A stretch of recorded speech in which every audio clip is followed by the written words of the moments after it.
Hey everyone, welcome back to another episode of the Wandering Road podcast. I'm your host, Chris, alongside my co host, Dean. And for today's episode, we're going to be talking about the Dodleston Messages. It's an event that took place, I think it was 1984, right? Over the span of Yeah. 1984, where this dude apparently received messages through a very archaic computer. But anywho, I don't know how to categorize this. Is it AI? AI talking to us from the future? Is it bullshit? Who knows? We'll get into it. Hey, damn, that's actually a really interesting point there. Like the AI thing, that would be weird if it was like a false flag sort of thing where it's like, oh, there's something in the future mimicking the past that has the technological advancement to inject itself into some older technology. So I think regardless of whether or not the people listening will take this story away and be like, oh, like if they think it's truthful or not, it doesn't really matter. What matters is the conversation we're going to have. I think is going to be really fruitful because it's so unique. It's like it's a niche topic. Even though we've covered time slips before and similar things, I don't think we've touched on anything like this story. So I'm pretty psyched to get into this. However, since you brought up the magic word AI, this is a perfect time to bring up something that pissed me the fuck off today. That does listen. I don't usually get pissed off. Like I'm talking like I'm like some guy who just gets angry all the time. It takes a lot for me to get angry. This morning I got kind of a little I won't say angry, I'll say peeved. And so what happened was my daughter, she loves reading, which is freaking great. She's probably already read more books and words than I have in my entire life, which is bad for me, good for her. But she brought me, the quintessential morning, like, Daddy, read me this book. So she brings this new book that Grammy got her with like 2 days ago, right? And I had seen it around the house in the last couple of days. Like I didn't look at it, but I just saw it laying on the couch or something. And so she brings it to me this morning and she's like, "Can you read this, please?" And I'm so excited. I'm like, "Yeah, this book looks awesome. It's about dinosaurs. The characters look very detailed. It's almost like HD in a photo." I don't think anything of it, right? So I'm starting to read this book about this kid and dinosaurs. And 2 to 3 pages into it, I quickly realize whoever made this book used AI 100%. Nothing else. Like nothing else. I gave it a chance at first. I'm like, okay, well, maybe the person is like trying to do this funny thing where they show different pictures that are slightly altered on every page to get kids' creativity going or something like that. But as I got into it and there were like grammatical errors and the photos of the characters kept changing ever so slightly. So like this kid had a golden lab and the kid looked like a really like normal but cartoon, like a drawn kid, but like he looked like a real kid drawn. And then the next page he looked like a Pixar character. And then as you go through the story, the dinosaurs that this kid encountered in his dream, they kept changing slightly. And I'm like, okay, this is what fucking happened. Whoever came up with this idea was like, hey, ChatGPT, write me a story about dinosaurs for kids. ChatGPT obliges, spits out, like what, 10 pages for this kid's story. This guy or girl snips out those pieces from ChatGPT, goes into another version or in what is it, Dolly or something, like a subsection of ChatGPT to create photos. And you know how you and I have created photos in the past, Chris, where it's like, hey, make this, and that like it never duplicates it. It's always kind of similar, but it can never make the same exact character or photo twice. So what this person did was create a slightly different photo for every page because that's all AI could do. And then they slapped a sticker on it with a fake AI dude's face and pushed it out for like $6 on Amazon. And I'm like, at that point, I was fucking livid. It's like, not only is my daughter not learning anything from this, not only is my mom dropping like probably 12 or $24, like however many books she bought from this person. It's the fact that this person did the bare minimum and is making probably a good amount of money from it. And at that point, I'm like, fuck, I'm done. I just had to walk away from that situation. I don't know. What would you do if you realized that AI was like the only thing utilized to make your entertainment? That would suck. That would honestly suck. Just AI for your entertainment. There's no Yeah. okay, there's creativity to it, but there's no genuine creativity Yeah. because I don't think an AI can replicate what the human mind can replicate. Yeah. At least I, not yet. yeah, like I don't think AI can write the Lord of the Rings Oh, right. Yeah, for sure. because when you look at stuff like that, when you look at stuff like Lord of the Rings and books and stuff like that, a lot of those books that we read, aside from, your general history books and just general nonfiction, it all spans from someone's personal experience. Right. And that's how they shape the story. Unless you're feeding, I don't know, different experiences. I don't know how you would do that to an AI model. Mhm. Like you feed someone's diary, like multiple diaries, just keep feeding this information. So like it processes experiences from other people and then it like combines it into this one super experience. I don't freaking know, but Dude, imagine if AI was so complex that all it would take to get to that level was literally showing it a full copy of J.R.R. Tolkien or something like that, or somebody's work of art that poured out their deepest inner thoughts and whatever, and the AI can extrapolate based off of other information from other sources and make the best guess assumption to spit out something similar. I think we're all. I think it's gonna get there. I don't know if we're almost there, but I think it's gonna get there. And just for one little opening last thought that's kind of funny is not to throw shade on my mom, but my mom is like she's obviously of the older generation. Um, and I showed her the book and I tried to explain to her why this book was bullshit.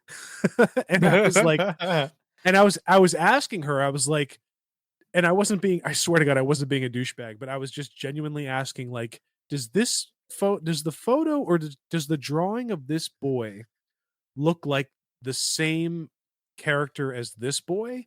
And I flipped the page. Anybody who grew up in like at least the 90s with Disney and Pixar or like whatever, they would be like, of fucking course that's not the same. Of course it's not the same child. But my mom's like, oh well, it looks similar. And I'm like, okay, is it similar or is it the same character? And she's like, so that's your red flag right there, is like somebody from an older generation is going to easily get sucked into this idea that AI can mesh with the rest of society and our entertainment output and have no freaking clue in the moment. So who knows? Maybe we're all AI already. this sounds terrible. But sometimes when I go visit my parents and I'm like playing, I guess like FIFA on the big screen, there are some times where my mom like would sit there, watch me playing, thinking that it's an actual match going on. So I Dude, to oh this to man. this day to this day I still have flashbacks every once in a while to this memory where I don't know, I don't remember how old I was. I was definitely not even a teenager yet, and I was playing some N64 game. I think it was GoldenEye.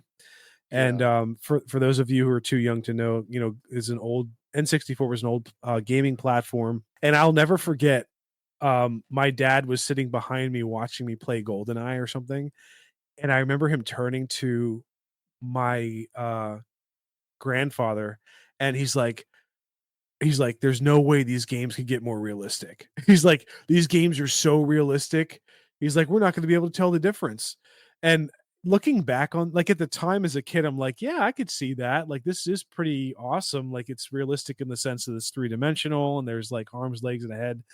But looking at what we have fucking now, like I can fire up the Resident Evil 2 remake on my computer, and the 12-year-old version of me who played the original Resident Evil 2 would probably lose his freaking mind if he Right. saw the ability that we have today.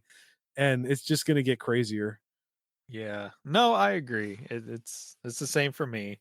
This is why I'm excited to talk about today's topic because we get to go back in time for a little bit. Specifically, we get to go back in time to the mid 1980s in Dodleston, England, in which we get the story of the Dodleston Messages, which was a series of bizarre and enigmatic communications that allegedly occurred in the mid 1980s in the village of Dodleston, Cheshire, England. Apparently, from 1984 to 1985, Ken Webster, a local teacher, and his partner Debbie moved into a 17th century cottage in Dodleston. Shortly after they moved in, they started having a range of weird experiences where they would see unexplained footprints, they would experience poltergeist activity, they would see cans and other shit stacked in a way that would defy gravity.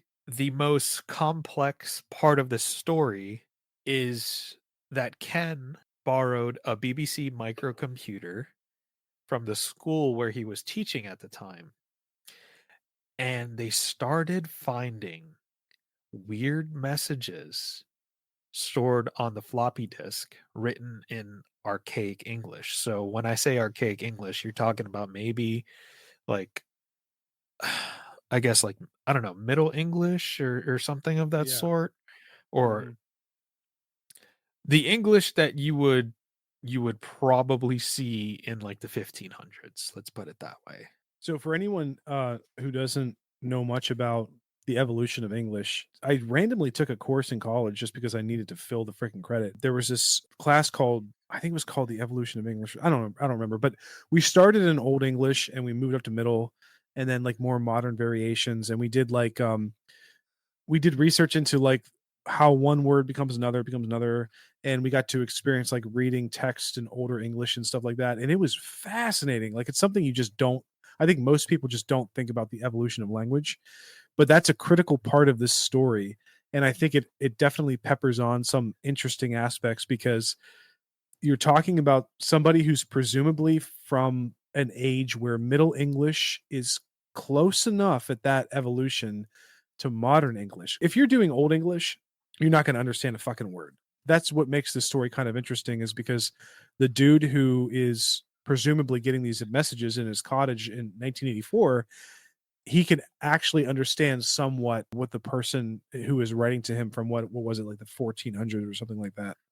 I think it was like the fifth mid 1500s, maybe like the Okay, 1540s or so. there you go. Yep. Yeah. So to put this into context, you're talking about a computer setup that was set up in a home in 1984. There was no modem, there was no internet access, and the communication, the program that was installed was a simple word processing program. I forget No the name of storage, right? the I think the only storage would have been in the form of floppy disks. Yeah, So right. there was storage, but it was like external storage. I don't Is that know. is that MS Dot? MS Dot sounds like it.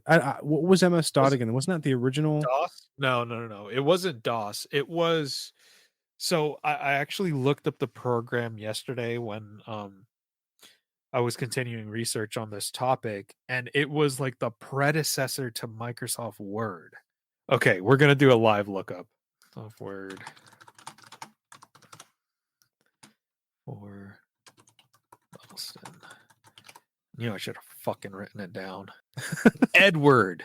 Edward. EDWORD. Yes. Interesting. Okay. Yes.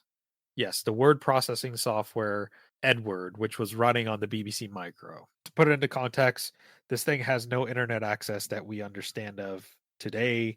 You didn't have broadband, you didn't have modems, you didn't have all that stuff back then. So just think about it. It's just a computer sitting there on a desk, floppy disk inserted, and it has the application installed called Edward, where it's a simple word processing software where you could just type on it, right? Mysterious files started to appear when Ken would check his floppy disks. So when he would open up the floppy disk, he would go into the files, he'd open up these files, they would be in a form of Tudor, like archaic Tudor style English. So that time period of the 1500s. I want to take a step. What are your thoughts on that immediately? They say there's poltergeist activity, there's this activity, there's footprints, there's footsteps, shit's moving around when they're not. What are your initial thoughts? You're not gonna like them. No, wait. Okay, hold on. If somebody was telling me a story about some cottage in England and there was some kind of poltergeist activity that is presumably tied to a deceased person from long ago, I would automatically click up my interest and my believability to at least like a 4, if not a 5. Okay, you're talking about stack stuff, like you're living in this house, people aren't seeing it, but you're experiencing it. Okay, I'll give you some credibility because you're living in an old place with an old country with a lot of history. But as soon as you start talking about a freaking 1500s ghost working a floppy disk, knowing how to save it, knowing how to use a computer like a keyboard, and leaving you these messages that are random, let me just read one message, by the way, real quick, that I found that I think is kind of intriguing and hilarious. This kind of ties into what I'm talking about. Sure, go ahead. Go ahead. This is the translated version into modern English. And I don't know how accurate the translation is, but I think it's at least probably generally close. But so I'm going to do it in I'm going to do it in an accent. I write to you on, no, I can't. I know, don't remind me. I write on behalf of many. What strange words you speak. You are a worthy man who has a fanciful woman, and you dwell in my house with lights which the devil makes. It was a great crime to have stolen my house, you. First of all, if that ghost is writing that, he's drunk.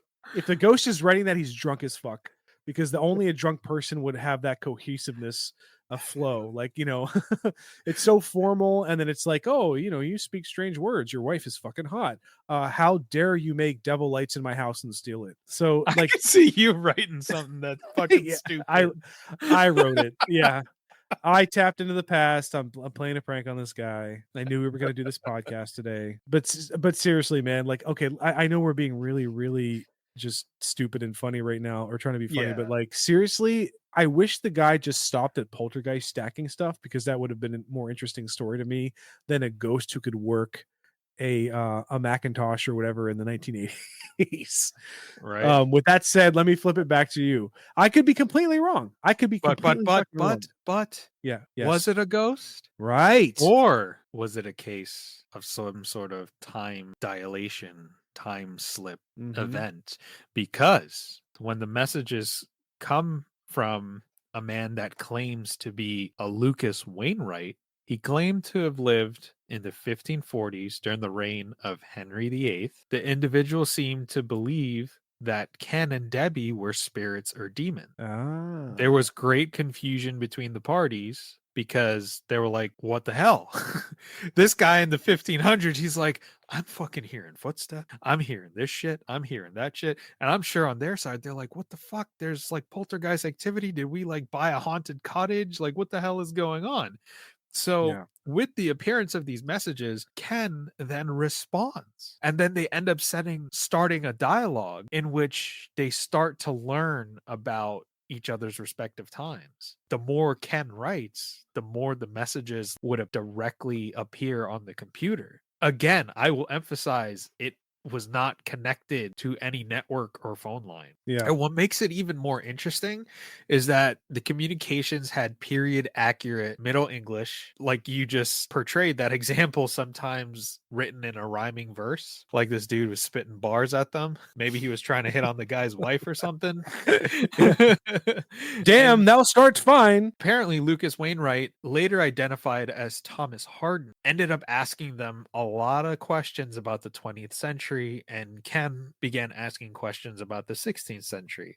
So here we have a situation where you have interactions where we're blurring the lines between metaphysical, historical, and theological discussion. Harden, Lucas Wainwright, claimed that he was a learned man, which it seems like it, because in the manner in which he quote unquote sent these messages, and he was potentially a scholar from Oxford. What's interesting is that living in that time period, he didn't know what was going on, and he referred to the computer as a Leemsboist, a light box.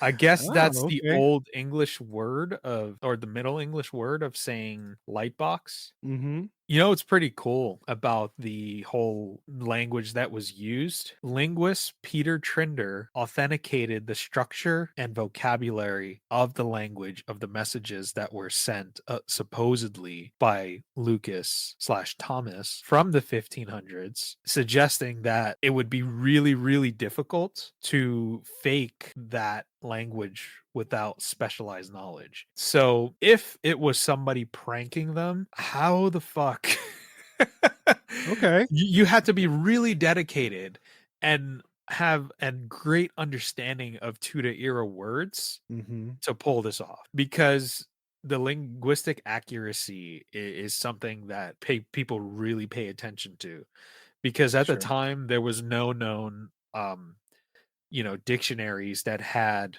Tudor era words compiled within it. I think you re-piqued my interest a little bit because so if you have someone who's technically versed, academically at least, in how these writings are supposed to sound, the diction, format, the structure, like all that stuff, like and he's saying, well, it's going to be really hard to for a layman to reproduce this old English or this Middle English. I mean, that's kind of interesting. I'm like, okay, like that gets my brain firing again instead of just being a smart ass. So I guess my next question, what we don't have right now, would be like, well, how much did this guy who presumably had these experiences know? Like, I guess you'd have to know his background and stuff to feel better about this. But if I could put that aside and just kind of like give a little bit more believability and trust to the story. I would say that if the person writing from the past was trying to discover and understand what was actually going on, it does make sense that they first would believe this is the work of the devil, like, that fits the time period, like there's something evil going on.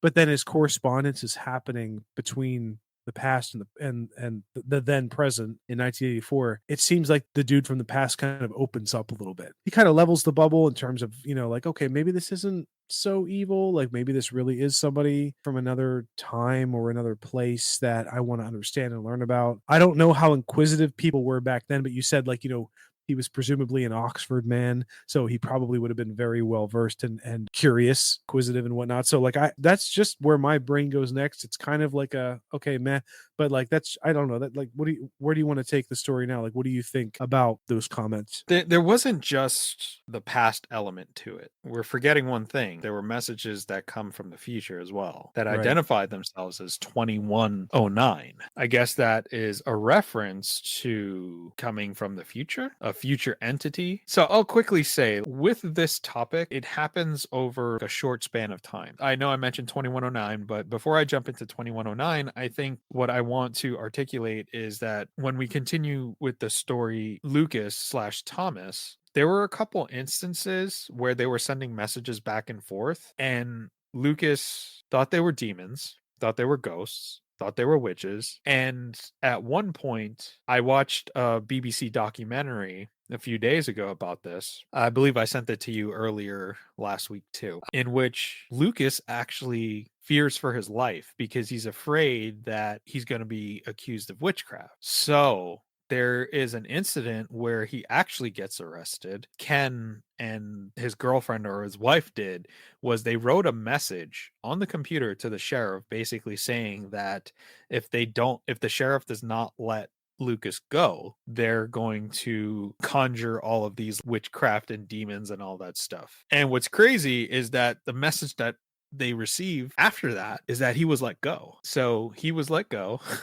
And then Dude, okay, wait, hold on. If there were organized police forces back then, I don't know law enforcement from the 1500s in England. I wish I did. well, I wish I I was could that give much of you a a nerd. quick breakdown of a structure. Like every little village or something of whatever would have a sheriff. Did they have documentation though? Because that's where I'm going with this. I It's like mean, the sheriffs would you would probably have to be a learned man right. because you would have to keep track of stuff. You would have to have a ledger of like people that are in prison and all that stuff. Put it this way, people back then, you talk about a village and stuff like that. A lot of these people, like a good portion of them were illiterate, but a lot of them were not. They Right. weren't stupid, to put it that way. Here's my problem. I think so the let's say the guy in 1984, he's at least relatively alert and intelligent. all he would have to Well, he's do. a school teacher, so I would assume Okay, so. he's got some smarts, at least a little bit. All you would have to do is write to the dude in the 15 Lucas in the 1500s, be like, "Hey, I live in your house, right? Um, can you prove to me you're real? I want you to write, just you don't even have to write anything. Just make an X on a piece of metal. So you know that the metal is going to last, like copper or whatever. The X is not going to fade away in that amount of time. You're going to create something that has a noticeable mark, put it in this location outside the house or around the house, and it should immediately pop up in the modern day." And then once you get that proof, I mean, like, even if the guy, he showed that proof and he's like, he was smart enough to do that, like, look at this, like, look what I found. If it was real, all he would have to do is be like, "Hey, Lucas, in exchange for XYZ, maybe I'll give you some knowledge about the future. Maybe I'll give you some knowledge that'll make you rich in your time period technologically, like technological wise. I'll give you some hints about ways you can fabricate something. In exchange, you put some shillings in a bank that add interest, and in 500 years he'll be a billionaire." If this dude's so smart, like, I feel like there'd be more to the story where he's actually testing it or making it advantageous for himself, but instead you have just this back and forth. And I think this is probably a good time to throw it back to you and be like, well, how did this story end? Like, how did it peter out? Did somebody call bullshit and they just kind of like retracted, or was it left open ended? We enter in 2109, right? That claims to be a future entity from the year 2109. So messages from 2109 were much more cryptic and abstract. They used modern English, but often conveyed philosophical, metaphysical, and ominous tones. So here is the first message from 2109. There is another person to whom you must be honest. What you give, you will receive. Your journey has begun. We will guide, but not instruct. Be strong. There is a purpose to all of this. This message seems to hint that Ken and his friends and I guess his girlfriend or wife was now part of some sort of experiment or some sort of chain of events moving forward. The second message from 2109 is where it describes itself. We are as you are, not whole in ourselves, but you must understand the circle to move forward. Time is not what you think. There is no past, no future, only arrangement. So this is hinting that not at a non-linear understanding of time. And I think we've talked about that a little bit before, right? Mm, It's not yeah. time is not linear.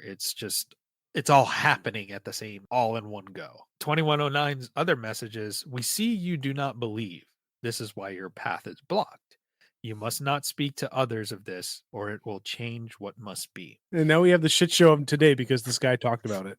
Right. But what's important to note is that Ken starts bringing in outside investigators like SPR. 2109 starts to become hostile in its messaging Oh, weird. when, their experiment is questioned. 2109's second to final message, you do not understand what you are part of. Your actions ripple through time. There are many futures and you will not see them all. And the final message, this is the end of the communication. You have been observed. The experiment is over. Do not seek more. What you needed has been given. Live in peace. So apparently, this is the last known message that 2109 sent. So 2109 sounded like a huge douchebag, which I think it was. 2109 claimed that it was some sort of life form or some shit from the documentary. And The not only entity. was 2109 talking to Ken, but he was also talking to Thomas slash Lucas at the same time. But I want to read some of the messages that Ken received from Lucas. Here's one of the messages. True are the nightmares of a person that fears. Safe are the bodies of the silent. Turn, pretty flower, turn towards the sun, for you shall grow and sow. But the flower reaches too high and withers in the burning light. The next message we have here, on behalf of many, what strange words thou speak, although I must confess that I hath also been ill schooled. Sometimes methinks alterations are somewhat I beseech you, have we awkwardly placed your dwelling house? It was a great crime to have bribed thy house. The fuck, man. That was hard to read. You are goodly people. You have rightly come to hear and see. I am frightened. Who are you? Why can you see me when I cannot? Your world is not unlike mine, though you have more wonders. You are a man of learning. I am of the church, but not in favor. We both ask questions of time and God, but mine are still held by fear. That's interesting. And apparently, this was the final message from Lucas/Thomas. I have now been told that I must end this. That which you call 2109 is strong and not to be angered. They say you are good, but unknowing. I shall write no more. Mayhap I shall write it down in my time. If God wills it, you shall see my book one day. Those are the messages, and that's the final message that is sent from Thomas Harden, Lucas, to Ken, told by 2109, basically to cut off contact or else. Any thoughts on that before I jump into this portion here that I'm excited to talk about? I just want to clarify because that was really great background, but I think I got lost in something that I want to just make sure I understand real quick. So 2109, you said, is the one who initiated the cutting off of information, but did they make Correct. a veiled threat? Was it a veiled threat that something was going to happen? Because it sounds like Lucas was aware of how strong 2109 was and he feared them. And For some so particular reason, yes. okay, so we don't know why then. We just know that 2109 said we need to stop this, but they didn't threaten anything per se.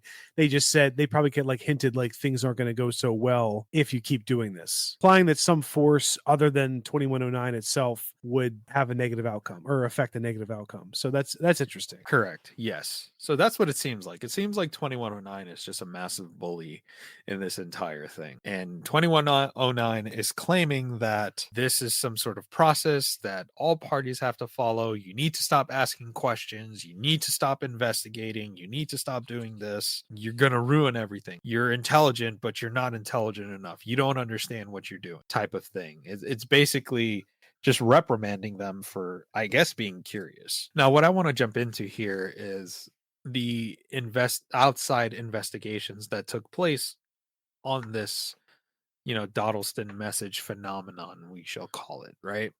So Ken decides to contact the SPR, the Society for Cyclical Research, which is a UK-based group that investigates paranormal phenomenon. So he calls them in. They want to install surveillance equipment. They want to perform interviews. They want to conduct experiments. And Ken doesn't want them to do that. He refused them full access. And apparently their presence pissed off 2109, which is why 2109 became so hostile. Of course.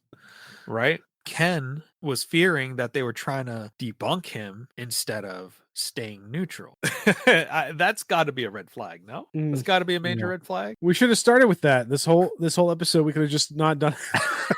Like I said in the beginning of this episode, we warned that there were aspects to the story that seemed heavily laden with bullshit, which is fine. It's not like we don't touch on stuff in previous episodes where we give a fair amount of objective analysis to. We decide what probability of the story is real and not, but we always leave it open-ended, right? So I will reserve again the ability to say that I don't know the full story of this. I'm sure there's like conjecture and hearsay that come about from when this actually happened till now in 2025. So maybe some of the story got lost, maybe some of it got twisted. I do think that there are very fascinating aspects to the story that intrigue me because, like I said in the beginning, this is something that we don't. This is a topic we haven't touched on before.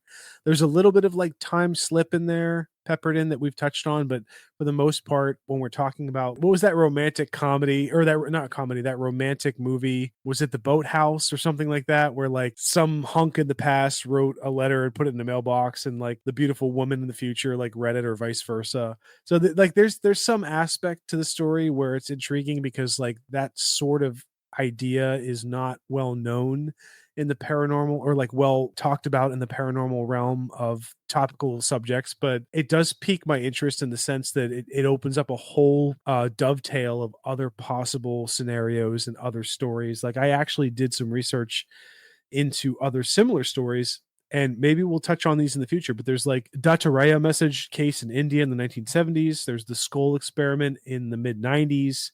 There's John Titor in the 2000s, the heart messages, the Polaroid ghost of Ohio, which by the way, NPR did a piece on in 2014, which I think would be interesting to talk about. But all of these stories kind of pop up surreptitiously and randomly throughout the last 50 years or so, where you have some entity from the past or future reaching out to our time, not physically, but to convey a message or a photo or some other stimuli that is not direct contact. So I think this is a great story in and of itself because it sets up future discussions. Like you said, time is not linear. Time exists all at once. And I think there's a lot more to unpack there, and so I'm excited to hear what you have to say. What are your final thoughts? Or it doesn't even have to be final, but like, what are your thoughts on the whole package there? When you talk about the initial, let's call it paranormal activity, when you talk about the initial paranormal activity, it's like, okay, you're hearing footsteps, you're hearing, things are stacking, things are being moved, all that fun stuff. When you talk about a computer that has no network connectivity, receiving these messages while they're not home and they're writing back and then they're getting responses from the past and an entity claiming to be from the future. And I think what makes it even more awkward is that you had an outside expert, an outside linguist, like verify the language that was used by the messages that came from the 1500s. And the fact that they were able to, provide some accurate descriptions of the time period and of things that happened at the time and other little events. The one red flag for me is when they bring in SPR. SPR is like, all right, let's go.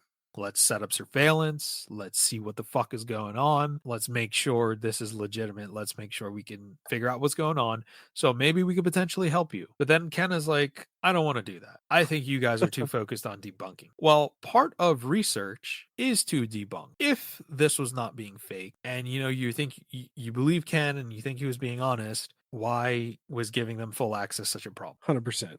100%. Because that's like my main problem with this. That is my main problem with this. So it sounds like you and I are on the same page in terms of closing this out, where there are some intriguing aspects that add flavor and at least a little bit of verification to the story. But for the most part, this is bullshit, kind of. Is that what we're kind of I don't want to concluding on? outright say it's bullshit because Okay. I think there are things where I think the most important Wiggle thing for room. me is that the use of the language. Because Yeah. if this gentleman Technical. Yep. is not versed in Middle English, then who the fuck is writing these messages? Is there some sort of hobo that's well versed in Middle English just breaking into this guy's house because he really likes his computer and leaving these messages? That's the main sticking point for me. But again, you brought in SPR. Why did you not fucking utilize them to the fullest extent? That's what I would do. If it was me and I was getting these messages on a machine that was not connected to any type of network at the time, then fuck yeah. You know what? Let's debunk this. Let's set up cameras. Let's make sure there's not some smartass breaking in playing a prank. Can I presumably put a nail in this coffin? Yeah, go for it. Go for it. Okay. Please. I apologize. Listen, I love stories that have credibility, like paranormal stories, cryptid, whatever. I love stories like that. If it's within the realm of possible, even an inkling, I will buy into it at least partially, because even though I tend to be more skeptical in this podcast, the program we do, I still maintain an air, enough room to have some idea that I know nothing. And therefore, if I know nothing, there must be some additional part of a story or whatever, and therefore things in the paranormal realm can be real. With that said, I had a thought as you were speaking, and I'm like, let's go back and look at older English, particularly Middle English and their alphabet. Because, okay, so imagine you walk in as a ghost or whatever, an entity, or in your timeline, you're a real person, you're alive, you come across some ghost machine that has strange symbols on it. I would love to have found out what other symbols were on that keyboard of the guy who occupied that home, Ken or whatever. But I go back and I look at the alphabet from older English. There are an awful lot of similarities between the two letters, but there are quite a few examples of non-similarities. Specifically, the A combined with the E. I forget what that's called. There's a name for that. But the P, the S, the F, the R, the W, which looks like a P, the X and the two Y's have a dot over it. Like, here's the thing. If you were trying to write a message to the future and you were from that time period, from like the 1500s, your alphabet was presumably a little bit different, even if you were educated. So how in the holy fuck are you writing perfect messages? There's no part of the story about compensating for, misspellings, or this word was probably what they meant when they were trying to write it, but for the most part, it just doesn't seem accurate. What I'm trying to say is you have a slightly different alphabet that is the only thing the person from the 1500s, Lucas, would understand at the time, yet he's utilizing a keyboard to write these words. And even if you want to say, okay, he's not using a keyboard, he's somehow injecting the words in the computer some other way, it has to have a script that can portray the accurate alphabet in his English version of language from his time period, which we know was not on the program. It wasn't part of the program. The only language that was part of the program in 1984 for that computer was modern day alphabetic English. The modern day alphabet we have now for English, if you get that deep, it seems very unlikely that somebody, even from the 1500s who went to Oxford, would be smart enough to figure out and discern the difference between his, say, Middle English alphabet and the modern day alphabet, and somehow portray it on a computer system in a way that was coherent. I had to put that nail in the coffin. My crazy analyst brain just went there. No, that's fair enough. I think the one positive about this is that Ken didn't use this for fame or anything like that. It kind of just happened and they just let it go. He did publish a book about the experience called The Vertical Plane, where he documented his entire experience, and he includes transcripts of the messages, details of the investigation, and then he also provides his own reflections in the book. Apparently, the book is now a cult classic among the paranormal researchers and internet sleuths. So, that always reignites the debate of what actually happened in the cottage in Dodleston. One thing I will ask to the listeners: was it a ghost using a computer to reach across centuries? Was this a glitch in time? A prank carried out with extraordinary skill and endurance? Or something else entirely? Something beyond human comprehension? Watching us from the shadows of the timeline. What do you guys think? Did this really happen? Was it a hoax? You have our opinions. I think there was a little bit in between. Maybe something was really happening, and then, like with all things, Dean, it catches fire. You ride it for a little bit, and then maybe these folks realized maybe we got to take a step back. Thanks for tuning into today's episode of The Wandering Road. You can find us on Apple, Google, Spotify, and most podcast platforms. Be sure to subscribe and share. Also, don't forget to give a follow on Instagram at TW Road Podcast, and follow my TikTok at TWR Podcast. Take care, and I'll catch you on the next one.